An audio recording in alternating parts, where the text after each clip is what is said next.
때는 조선시대 한양 도성에서 그리 멀지 않은 북한산 자락 아래 작고 고즈넉한 마을이 있었습니다. 이 마을에는 한때 총명함으로 이름났던 이서준이라는 선비가 살고 있었지요. 그는 본래 글재주가 뛰어나 서당에서 아이들을 가르쳤으나 몇 해 전 사랑하는 아내를 역병으로 잃은 후로는 깊은 슬픔에 잠겨 세상의 모든 의욕을 잃고 말았습니다. 퀭한 눈과 수척해진 뺨, 한때는 단정했을 도포는 이제 빛이 바래 그의 절망적인 심정을 대변하는 듯 했습니다. 그는 매일같이 술로 시름을 달래는 신세가 되었지요. 아, 하늘도 무심하시지. 어찌하여 나에게 이런 시련을 주시는가? 이서준은 텅 빈 술잔을 채우며 이렇게 한탄하기 일쑤였습니다. 그의 곁에는 이제 80을 훌쩍 넘긴 늙은 노모만이 남아 계셨습니다. 노모는 세월의 무게에 귀가 어두워지고 눈도 침침해졌지만 하나뿐인 아들이 폐인처럼 변해가는 모습을 지켜보는 것이 무엇보다 큰 고통이었습니다. 그녀는 굽은 허리로 매일같이 뒷산 사찰을 찾아 아들이 다시 일어서기를 바라며 정화수를 떠놓고 백일기도를 올리는 지극한 정성을 보이셨습니다. 아들아, 배가 고프구나. 술기운에 잠시 마루에 쓰러져 있던 이서준은 어머니의 희미한 목소리에 겨우 눈을 떴습니다. 해는 이미 서쪽 산마루에 붉게 걸려 있었고 굶주림을 호소하는 어머니의 모습에 그는 가슴이 미어졌습니다. 어머님, 죄송합니다. 조금만 기다려 주십시오. 제가 금방 뭐라도 구해오겠습니다. 이서준은 비틀거리는 몸을 일으켜 마을로 향했습니다. 굶주린 어머니를 위해서라면 무엇이든 해야 한다는 생각에 천근만근 무거운 발걸음을 억지로 옮겼습니다. 마을에 도착한 그는 이웃집 문을 두드리며 구걸하듯 부탁해 보았지만 날이 갈수록 술주정만 늘어가는 그를 보는 이웃들의 시선은 차가웠습니다. 여복의 이서준, 자네 그 술버릇부터 고치게나. 연로하신 어머님은 어쩌려고 그러는가? 자네의 그 총명함은 다 어디로 갔는가? 이웃 밖 서방의 따끔한 충고가 그의 귓가에 비수처럼 꽂혔습니다. 부끄러움과 자책감이 물밀듯이 밀려왔지만 그 순간에도 지독하게 술 생각이 났습니다. 에이, 모르겠다. 딱 한 사발만 마시고 정신 차려서 일거리라도 찾아보자. 결국 이서준은 주막으로 발걸음을 옮겼습니다. 하지만 주막 문턱을 넘으려던 순간 어머니의 주름진 얼굴과 굶주림에 지친 모습이 눈앞에 선명하게 떠올랐습니다. 아이고, 내가 지금 무슨 짓을 하려 했던가. 불효자식 같으니라고. 이서준은 주막 앞에서 차마 발을 떼지 못하고 돌아서려 했습니다. 바로 그때였습니다. 여보시오, 선비님. 뒤에서 들려온 목소리에 이서준이 돌아보니 인자한 표정의 한 노파가 서 있었습니다. 노파의 눈빛은 따뜻했고 입가에는 온화한 미소가 어려 있었지요. 혹시 일거리를 찾고 계신가요? 우리 집 마당이 어지러운데 좀 쓸어주시면 저녁거리라도 넉넉히 챙겨드릴 수 있을 것 같은데. 노파의 말에 이서준의 눈에 뜨거운 눈물이 고였습니다. 그는 깊이 고개를 숙여 감사 인사를 올렸습니다. 고맙습니다, 어르신. 정말 고맙습니다. 제가 열심히 쓸겠습니다. 그렇게 이서준은 노파의 집마당을 정성껏 쓸고 그 대가로 쌀 한 대밥과 마른 반찬거리를 받아들었습니다. 집으로 돌아가는 그의 발걸음은 그 어느 때보다 가벼웠습니다. 어머님, 이 불효자식이 돌아왔습니다. 집에 도착한 이서준은 쌀을 씻어 정성껏 죽을 끓였습니다. 오랜만에 따뜻한 죽을 뜨시는 어머니의 모습을 보며 그는 마음속으로 굳게 다짐했습니다. 이제부터라도 정신 차리고 살아야겠다. 어머님을 위해서라도, 돌아가신 아내를 위해서라도. 그날 밤, 이서준은 오랜만에 술 없이 잠자리에 들었습니다. 고요한 초가집의 달빛이 창호지를 통해 은은하게 스며들고 있었습니다. 깊은 잠에 빠져든 그의 꿈속으로 신비로운 기운이 스며들기 시작했습니다. 꿈속에서 이서준은 자신이 깊은 산속에 서 있다는 것을 깨달았습니다. 울창한 소나무와 전나무들이 하늘을 찌를 듯이 솟아있었고 멀리서 맑은 계곡물 소리가 들려왔습니다. 달빛이 숲을 온통 은빛으로 물들이고 있었지요. 그런데 갑자기 그의 앞에서 눈부신 빛이 나타나자 이서준은 떨리는 목소리로 물었습니다. 누구십니까? 그때 빛 속에서 한 노인이 모습을 드러냈습니다. 허리까지 내려오는 흰 수염을 길게 기른 노인은 푸른 비단 도포를 입고 손에는 구불구불한 지팡이를 들고 있었습니다. 나는 이 산을 지키는 산신령이니라.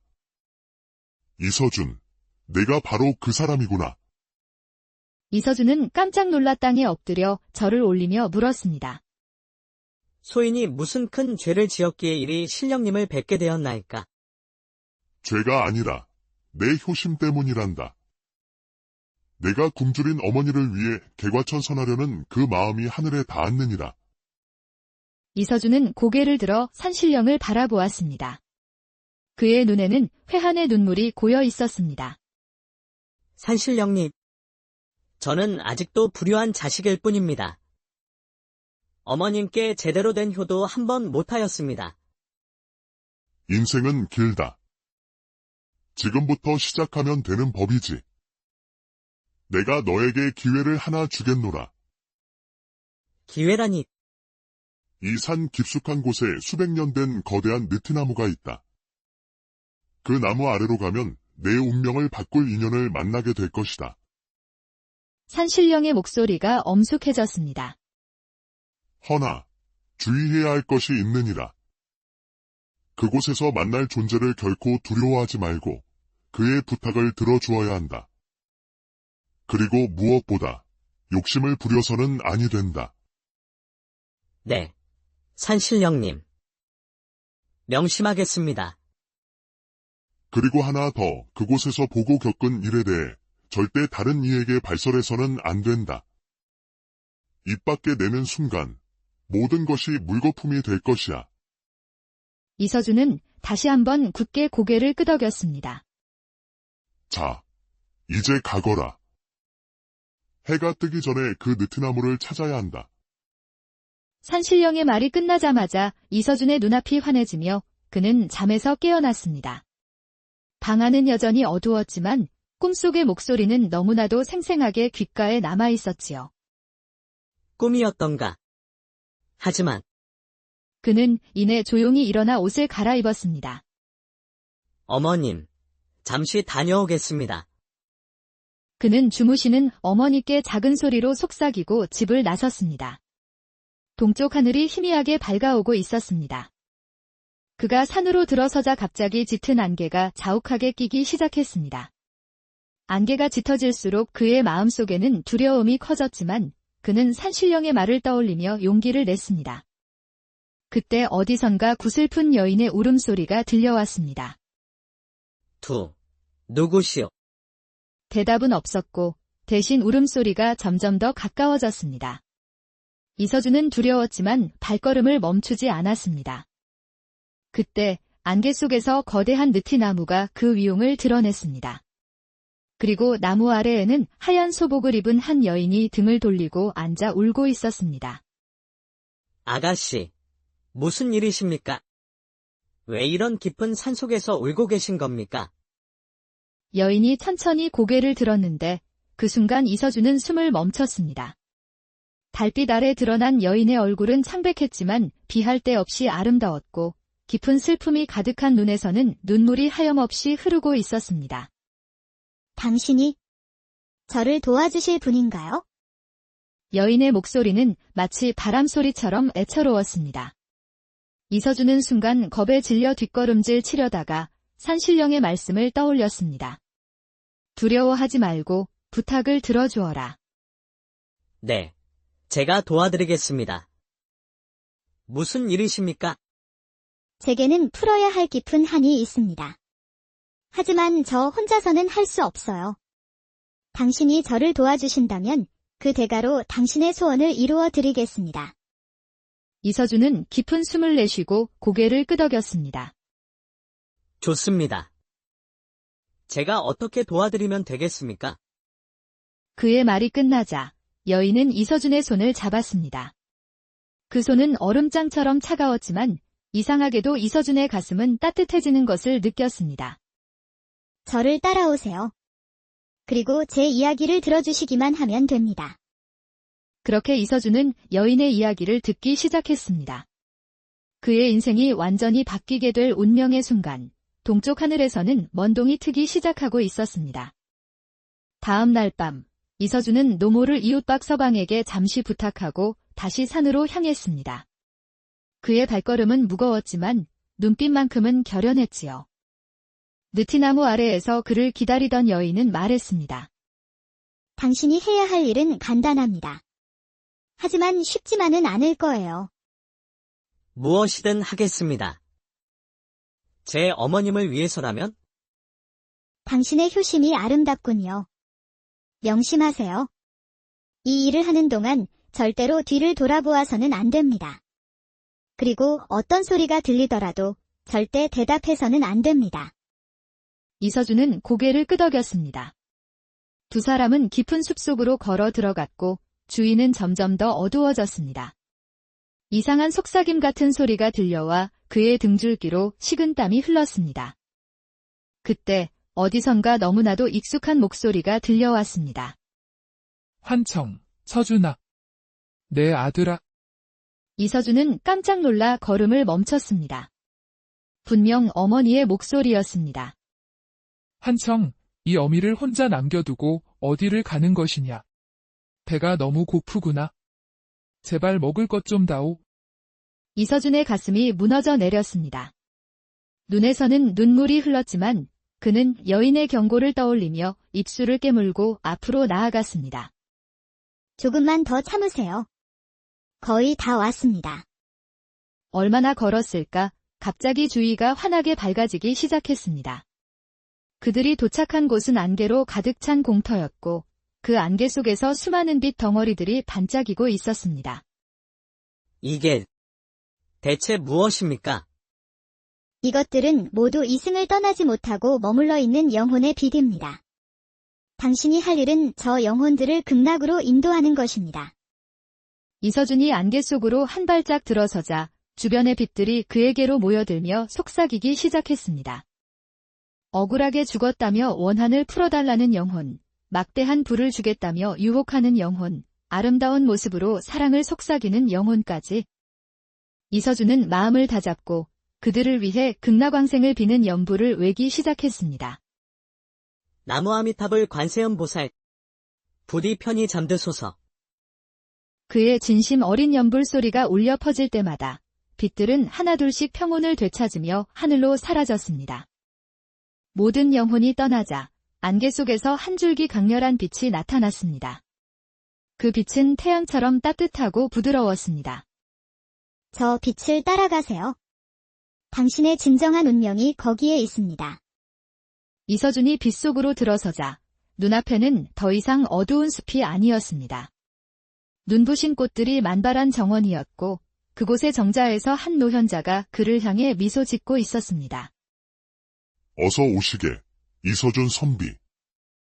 그대의 선한 마음이 모든 관문을 통과하였네. 자네는 이제부터 인연의 중재자가 되어야 하네. 이승과 저승 사이에서 끊어진 인연을 이어주는 역할을 해야 해. 노현자는 이서준에게 그의 첫 번째 임무를 주었습니다. 바로 그를 이곳으로 인도한 소복 여인의 한을 풀어주는 것이었습니다. 다시 숲으로 돌아온 이서준은 호숫가에서 여인을 만났습니다. 그녀의 이름은 소희였습니다. 제 한을 풀어주시려면 저 호수 밑바닥에 가라앉은 제 유골을 찾아 양지 바른 곳에 묻어주셔야 합니다. 이서준은 한밤중에 차가운 호수로 뛰어들었습니다. 몇 번이나 숨을 고르며 물속을 헤맨 끝에 그는 마침내 유골이 담긴 작은 나무 상자를 발견했습니다. 그는 상자를 언덕 위에 묻고 여인이 알려준 대로 그녀의 이름을 3번 불렀습니다. 소희. 소희. 소희. 그 순간 여인의 모습이 밝게 빛나더니 한 송이 아름다운 연꽃으로 변했습니다. 하지만 그녀의 목소리가 들려왔습니다. 메아리, 고맙습니다. 하지만 아직 제 원한이 모두 풀린 것이 아닙니다. 내일 밤 다시 와주세요. 다음 날 밤, 다시 만난 소희는 자신의 억울한 죽음에 대해 털어놓았습니다. 저는 15년 전 이 마을 양반집의 교수였습니다. 그 집 도련님과 서로 사랑했지만 도련님의 어머니인 안방마님의 반대가 심했지요. 저희가 도망치려던 날 밤, 안방마님은 사람을 시켜 저를 호수에 빠뜨려 죽였습니다.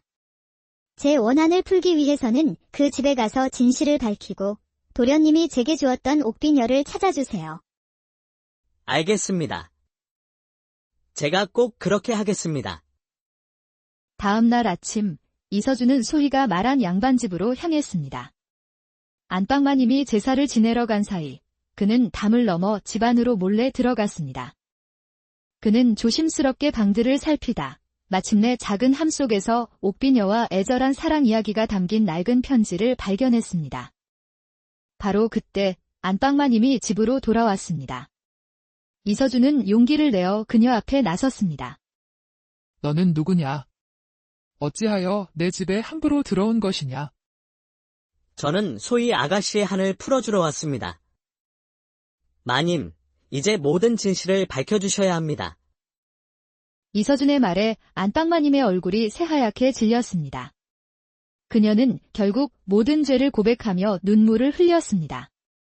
그날 밤, 이서준이 다시 호숫가를 찾자 소희의 영혼이 나타났습니다.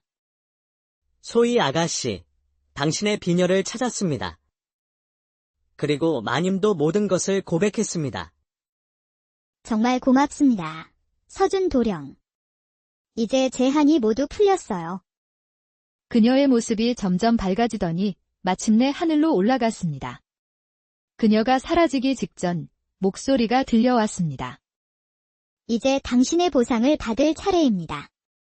마을에서 북쪽으로 10리를 가면 삼형제 바위가 있습니다.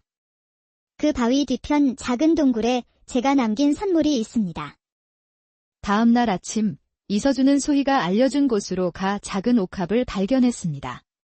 옥합 안에는 작은 비단 주머니가, 그 안에는 영롱한 빛을 내는 작은 옥구슬이 하나 들어있었지요. 얼마 후 마을에 큰 가뭄이 찾아왔습니다. 농작물은 타들어가고 우물은 바닥을 드러냈습니다. 사람들의 얼굴에는 시름이 가득했지요. 그때 이서준은 옥구슬을 떠올렸습니다. 그는 마을 뒷산에 올라 옥구슬을 손에 쥐고 간절히 비를 기원했습니다. 부디 이 마을에 비를 내려주시어 백성들의 고통을 덜어주소서. 그 순간 옥구슬에서 강한 빛이 뿜어져 나왔고 마른 하늘에 먹구름이 모여들더니 이내 굵은 빗방울이 떨어지기 시작했습니다. 마을 사람들은 기뻐하며 환호했습니다. 그 후로 이서준은 옥구슬의 힘을 오직 남을 위해 사용했습니다. 병든 사람을 치료하고 흉년을 막고 재앙을 피하게 해주었지요. 그의 선행에 대한 소문은 전국으로 퍼져나갔습니다. 어느 날 먼 고장에서 온 한 큰 상인이 이서준을 찾아와 새로 열리는 큰 장터를 관리해달라고 부탁했습니다. 이서준은 노모를 모시고 새로운 고장으로 떠났고 그곳에서 그의 지혜와 옥구슬의 힘으로 장터는 날로 번성했습니다. 그러던 어느 날 그는 장터에서 비단을 파는 혜린이라는 어여쁜 아가씨를 만났습니다. 도련님, 제가 손수 짠 비단인데 한번 보시겠어요? 빛깔이 참 곱답니다. 네, 참으로 고운 비단이군요. 제 어머님께 드리면 참으로 기뻐하시겠습니다.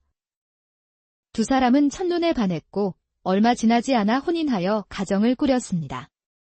노모는 현명하고 마음씨 고운 며느리를 보며 크게 기뻐했습니다. 아가, 내 덕에 이 늙은이가 살아생전에 손주를 볼 수 있겠구나. 세월이 흘러 이서준은 아들과 딸을 낳았습니다.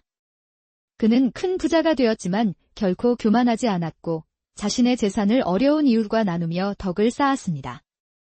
그의 선행 덕분인지 집안은 더욱 번창하여 아들은 과거에 급제해 높은 벼슬에 올랐고 딸은 명망 높은 가문으로 시집을 갔습니다. 또다시 세월이 흘러 이서준의 머리카락도 하얗게 새었습니다. 어느 날 밤, 그는 꿈에서 다시 소희를 만났습니다. 환하게 웃는 그녀는 말했습니다. 서준 도령, 당신의 삶을 지켜보며 저는 참 행복했습니다. 당신의 선한 영향력은 이제 온 세상에 퍼져 있답니다. 이서준은 꿈에서 깨어나 창밖을 바라보았습니다. 달빛이 은은하게 비치는 마당에는 꽃들이 활짝 피어 있었지요. 잠에서 깬 아내가 그에게 물었습니다. 여보, 무슨 좋은 일이라도 있으세요? 얼굴에 미소가 가득하시네요. 아니요. 그저 좋은 꿈을 꾸었소. 우리가 함께 살아온 날들이 참으로 행복했다는 생각이 들어서 말이오. 아내는 그의 손을 꼭 잡으며 말했습니다. 저도 그렇게 생각해요. 당신과 함께한 모든 세월이 제게는 꿈만 같았답니다.